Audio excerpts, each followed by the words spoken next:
Friends, this is Karan Jain and welcome back to your channel D U colleagues. आज हम BA programme third semester education section subject जो है उसके second chapter के बारे में बात करेंगे। ऑन डिमांड काफ़ी स्टूडेंट्स की इस चैप्टर को लेके बहुत डिमांड भी आई है और जिस तरीके से मैंने देखा है सिलेबस के अंदर, तो ये चैप्टर जो है बहुत इम्पॉर्टेंट है और 24 को आपका एग्ज़ाम भी है। तो स्टार्ट करते हैं। इम्पॉर्टेंट टॉपिक्स जो हैं इस चैप्टर के अंदर जो हम इस वीडियोज़ के अंदर कवर करेंगे वो इस तरीके से हैं।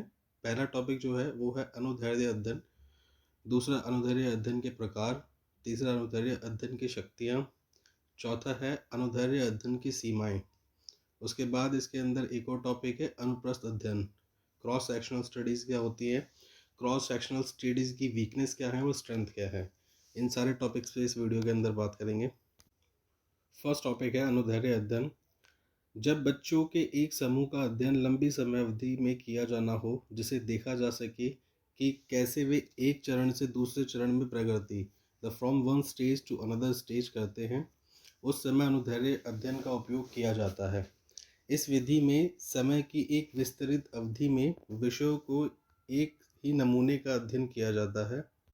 हम ये भी कह सकते हैं कि अनुदैर्ध्य अध्ययन के समय की एक विस्तृत अवधि में डेटा इकट्ठा किया जाता है, जहां एक ही उत्तरदाता से विभिन्न समय पर निर्धारित बिंदुओं पर क्रमबद्ध आंकड़े एकत्रित किए जाते हैं।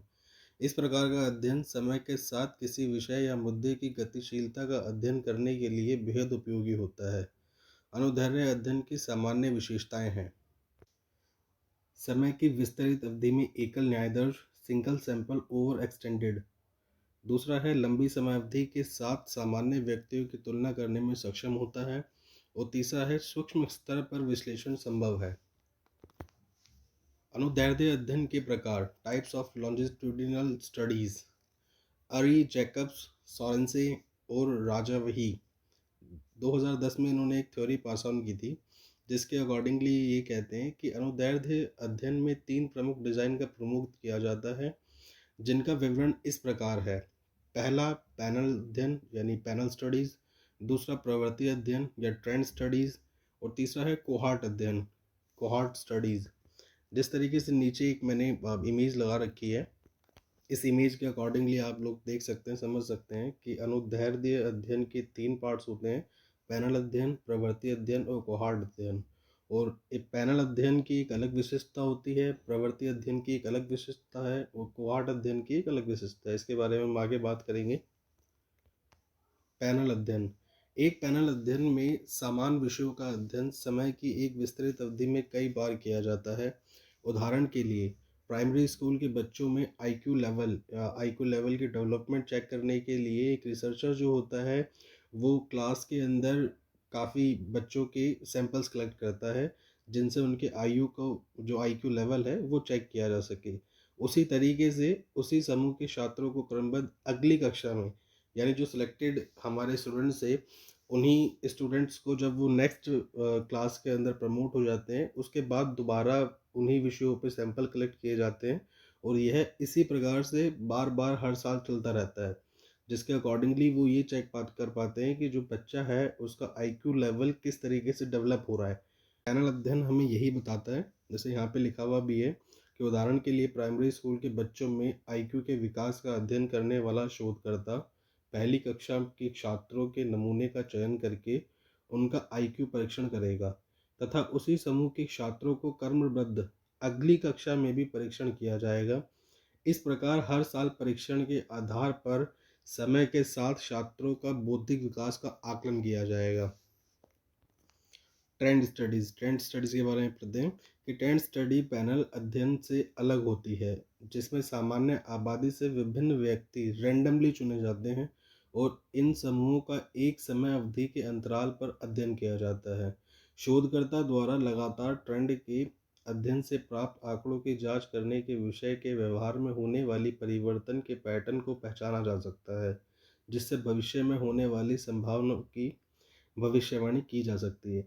ट्रेंड स्टडीज़ क्या है कि इसमें बच्चों का सिलेक्शन रैंडमली कर लिया जाता है और एक टाइम ऑफ द पीरियड के लिए उनका सिलेक्शन करने के बाद उनके सैंपल्स कलेक्ट किए जाते हैं और उन सैंपल्स को जब वो रिज़ल्ट निकालते हैं तो वो ये चेक करते हैं कि इनके व्यवहार के अंदर जो होने वाले परिवर्तन है या जो उनके बिहेवियर में चेंजेस आ रहे हैं, उन चेंजेस से हम इनके फ्यूचर में होने वाली जो भी इनके अपॉर्चुनिटीज़ है उनके बारे में हम एक तरीके से भविष्यवाणी कर सकते हैं। This is the concept of trend studies. Cohort अध्ययन। प्रवृत्ति अध्ययन में विभिन्न व्यक्तियों को यादृच्छिक रूप से रैंडम फॉर्म से एक ही सामान्य आबादी से तैयार किया और समय अवधि के अंतराल पर उनको अध्ययन में शामिल किया जाता है। हालांकि कोहॉर्ट या दल अध्ययन, हम कोहॉर्ट स्टडीज़ को दल अध्ययन भी कहते हैं, एक विशिष्ट आबादी का एक निश्चित समावधि के लिए निरीक्षण किया जाता है, परंतु उस समय में से कुछ चयनित सदस्यों पर ही अध्ययन होता है। इसका मतलब यह है कि समूह के कुछ सदस्यों को बार बार शामिल नहीं किया जाता। कोहॉर्ट अध्ययन का क्या कॉन्सेप्ट है, मतलब ये क्या होता है कि इसके अंदर एक रैंडमली किसी एक पॉपुलेशन को तो रेडी कर लिया जाता है और उसमें से कुछ पर ही टेस्ट किए जाते हैं और कुछ पे टेस्ट नहीं किए जाते हैं। जैसे मान लीजिए अगर 50 लोगों की एक तरीके से टीम को कलेक्ट किया और 50 टीम के कलेक्शन में 25 लोगों के ऊपर उन्होंने टेस्टिंग करी और 25 पे उन्होंने टेस्टिंग नहीं करी, तो वो ये चेक करते हैं कि जिन पे टेस्टिंग करी है वो जिन पे टेस्टिंग नहीं हुई है उनसे कैसे किस तरीके से अलग हैं, क्या उनके ऊपर रिजल्ट्स आ रहे हैं, किस तरीके से उनके ऊपर सैंपल रिएक्शन कर रहा है। तो कोहॉर्ट स्टडीज़ के अंदर हम यही पढ़ते हैं। अनुदैर्ध्य अध्ययन की शक्तियाँ, स्ट्रेंथ ऑफ लॉन्जिट्यूडिनल स्टडीज़। इनकी स्ट्रेंथ क्या क्या है, इस जो स्ट्रेंथ है, स्ट्रेंथ के ऊपर हम बात कर लेते हैं। यह व्यक्तियों के गहन अध्ययन के लिए अनुमति देता है क्योंकि अन्वेषण विभिन्न स्तरों पर समान विषयों से डेटा जमा करता है। यह मानव की वृद्धि और विकास से संबंधित किए जाने वाले शोध कार्यों में मदद करता है। जिस ये जो लास्ट आपने लाइन पढ़ी है इसके अंदर क्या है, जैसे हमने फर्स्ट टॉपिक में ही पढ़ा था, फर्स्ट चैप्टर में, वृद्धि और विकास। तो जिस तरीके से ग्रोथ और डेवलपमेंट इन दोनों से जो कनेक्टेड चीज़ें होती हैं उनके ऊपर रिसर्चर किस तरीके से काम करता है, तो यहाँ यहाँ से भी उसके अंदर हेल्प होती है। तीसरा है, यह कारण संबंधों की स्थापना और विश्वसनीय अनुमान बनाने के लिए उपयोगी होता है। यह विस्तरित समय सीमा के लिए लाभकारी है, यानी जिसके पास limited time of the period है वो इस स्टडीज से बहुत अच्छे रिजल्ट्स प्राप्त कर सकता है। यह चर की एक विस्तृत श्रृंखला को समझने के लिए गहराई और व्यापक अध्ययन, यानी in depth of comprehensive coverage की अनुमति देता है। यह न्यायदर्श त्रुटि सैंपल एरिंग को कम करता है क्योंकि इस अध्ययन में एक ही न्यायदर्श रहता है। यह हस्तक्षेप करने के लिए स्पष्ट सिफारिशें प्रदान करने में मदद करता है और यह अतीत की बजाय समकालीन रूप से आंकड़े इकट्ठा करने में हेल्प करता है, यानी कंपेरेंसली रेदर देन रेट्रोस्पेक्टिवली। अनुदैर्ध्य अध्ययन की कुछ सीमाएं हैं, वीकनेसेस हैं जिसे हम लिमिटेशंस भी कहते हैं। वो क्या है उनके बारे में बात करते हैं। जैसे यह अधिक समय लेने वाली और एक एक्सपेंसिव विधि है क्योंकि इस प्रक्रिया में रिसर्चर जो है उसको एक लंबे टाइम ऑफ द पीरियड तक जो हमारा न्यायदर्श है उसके साथ रहना पड़ता है और उसके साथ सहयोग बनाए रखना पड़ता है। यह विधि शोधकर्ता से लंबी अवधि तक प्रतिबद्धता की मांग करती है। विस्तृत अवधि के लिए विषयों के साथ सहयोग बनाए रखना मुश्किल होता है। शिक्षा के क्षेत्र में विद्यार्थियों, कर्मचारियों, शिक्षण विधियों आदि में होने वाले निरंतर परिवर्तन, यानी जो कॉन्स्टिट्यूटली चेंजेस होते हैं, उनके कारण अनुदैर्ध्य अध्ययन के जो संगठन हैं उनको काफ़ी समस्याएं उत्पन्न होती हैं। समय के साथ चयनित संपल के किसी भी कारणवश अनुपलब्ध होने की संभावना बनी रहती है। इस अध्ययन में नियंत्रण प्रभावों की संभावना बनी रहती है क्योंकि एक ही न्यायाधीश का बार बार साक्षात्कार लेने से उनका व्यवहार भी प्रभावित होता है। अनुप्रस्थ अध्ययन, क्रॉस सेक्शनल स्टडीज। जब विभिन्न बच्चों में विकास के विभिन्न चरणों का एक ही समय में अध्ययन किया जाता है तो उसे अनुप्रस्थ या क्रॉस सेक्शनल अध्ययन कहते हैं। अनुदैर्ध्य और अनुप्रस्थ अध्ययन के बीच मुख्य अंतर यह है कि अनुदैर्ध्य अध्ययन में बच्चों के एक ही समूह को क्रमबद्ध तरीके से एक लंबी समय अवधि में अध्ययन किया जाता है, जबकि अनुप्रस्थ अध्ययन या क्रॉस सेक्शनल स्टडीज में बच्चों को विभिन्न समूहों का एक समय में अध्ययन किया जाता है। अनुप्रस्थ अध्ययन की मुख्य विशेषताएं इस प्रकार हैं। अब यहाँ पे आपने देखा होगा कि आपको समझ में आ गया होगा अनुदैर्ध्य अध्ययन और अनुप्रस्थ अध्ययन किस तरीके से दोनों से अलग अलग है।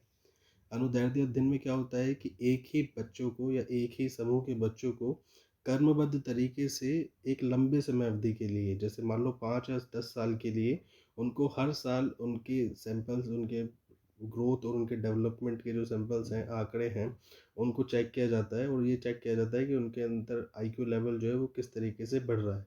जबकि अनुप्रस्थ अध्ययन के अंदर, क्रॉस सेक्शनल स्टडीज़ के अंदर क्या होता है कि एक बड़े से समूह को, विभिन्न तरीके के उसमें बच्चे होते हैं, अलग अलग तरीके के बच्चे होते हैं, अलग अलग क्लासेस के बच्चे होते हैं, और उनको एक ही समय पर अध्ययन किया जाता है, जिससे ये पता चलता है कि उनके जो आईक्यू लेवल है वो कितना है और कितना नहीं है।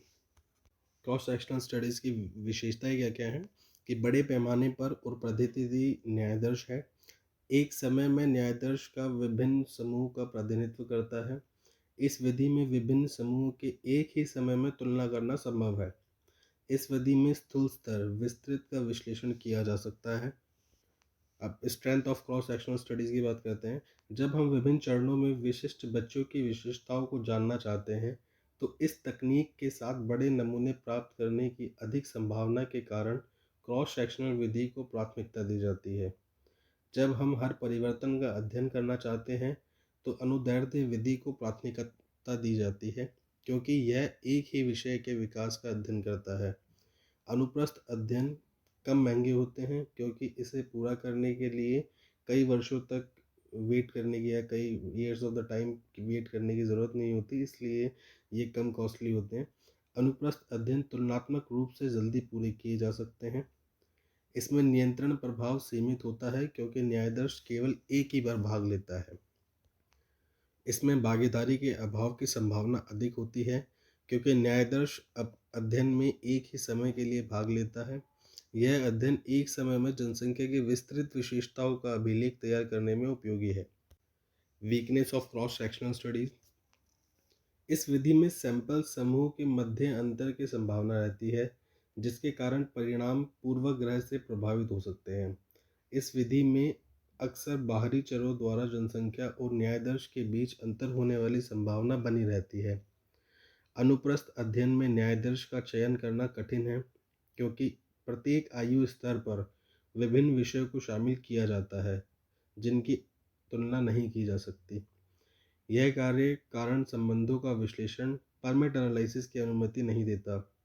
यह विकास या परिवर्तन में व्यक्तिगत विविधताओं और उनके महत्व की व्याख्या करने में असमर्थ है। डेटा संग्रह के प्रत्येक दौर में नमूनों की पूरी तरह से तुलना नहीं हो सकती, क्योंकि इस विधि में विभिन्न नमूनों का उपयोग किया जाता है। इस विधि में एक ही चर की चूक अध्ययन के परिणामों पर काफ़ी कमजोर कर सकती है। यह विधि समय के साथ बदलती और सामाजिक प्रक्रियाओं की सूची बनाने में असमर्थ है। तो इस वीडियो में हमने ये देखा कि अनुप्रस्थ अध्ययन और अनुदैर्ध्य अध्ययन दोनों के बारे में पढ़ा, और ये देखा कि वो दोनों किस तरह से एक दूसरे से अलग है, और उनके हमने जो इम्पोर्टेंट टॉपिक्स है उनके बारे में ये बात करी। हमारी नेक्स्ट वीडियो जो है वो केस स्टडीज़ के ऊपर है, केस मेथड के ऊपर है। जो चैप्टर 3 का इम्पोर्टेंट टॉपिक है वो भी अपलोड हो जाएगी जल्दी। होपफुली आपको ये वीडियो पसंद आई होगी। So keep support and best of luck for your exams.